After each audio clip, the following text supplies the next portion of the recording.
สนองเพลงลงที่ไว้จักบ่เนาะ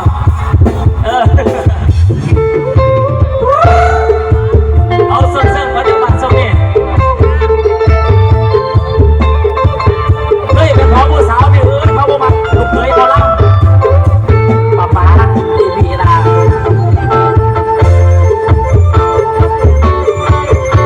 อาจารย์เดี๋ยวพันหัวกันเด้อ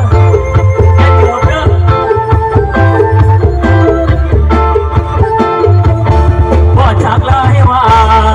เสียงโคนสากุมเรือกุมตาว่าคอยขอสาวก็ได้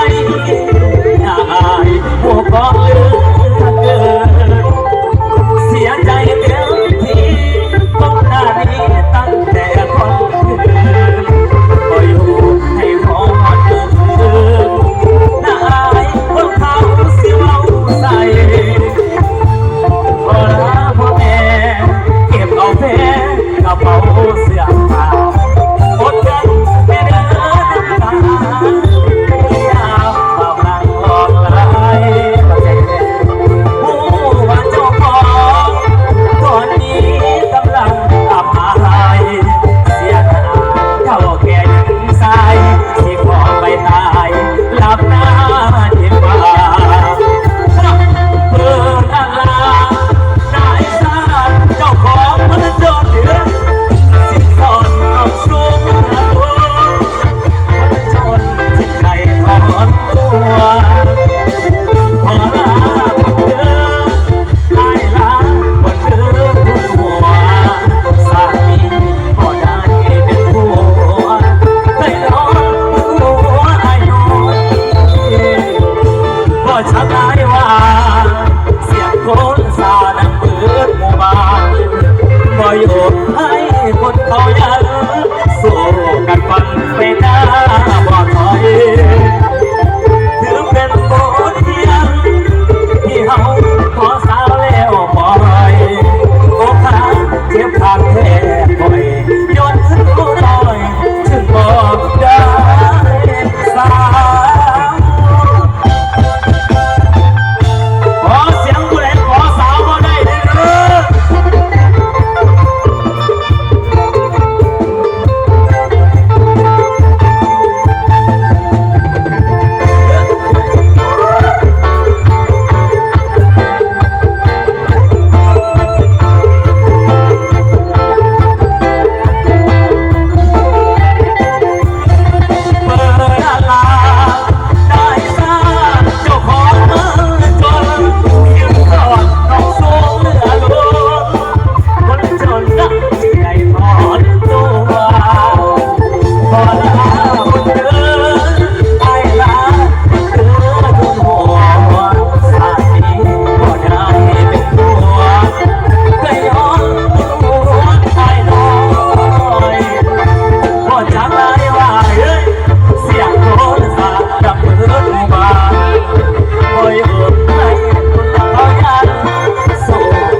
ยวยังเท่าทางเรือ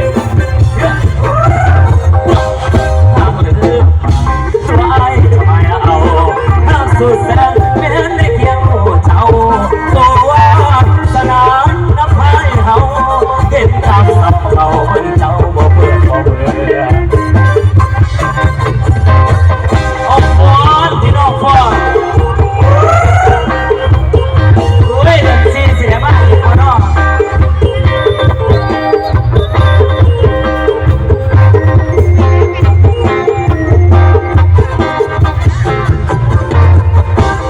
เหมือนบุญบันดาลใจเพื่อทางสาวเขาอายุเจ้าสิไปยังไงงามสาวเขาสาวเจ้าบาดแผลยังห้องแดงเสน่ห์แท้ชายสาวสมัย40 ปีน้องยังไม่จบเฮ้ยได้พบน้องเป็นสาวขึ้นไปเฮ้ยเป็นเจ้าโตโสภาสาวใด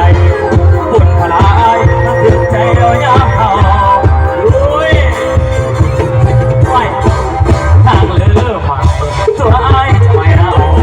ทางสุดแสนแม้นได้เพียงผู้เจ้าโอ้วาสนาน้ำพายเฮาเห็นงามสักเขาเบิ่งเขาบ่เบิ่งลงมาเป็นเขาบ่สบายทำง่ายบ่ให้เศร้าพัดเก็บกันแล้วกันเด้อ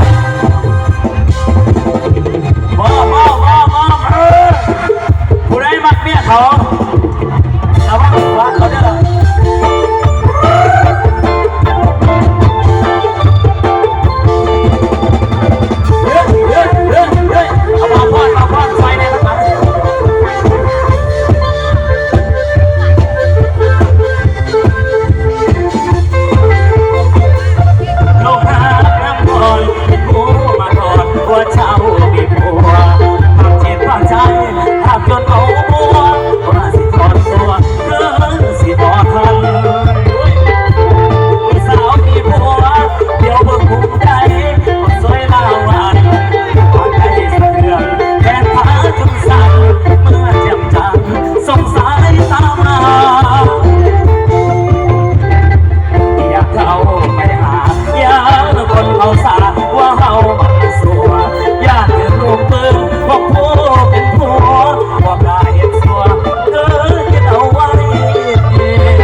ซื่อๆสันดอน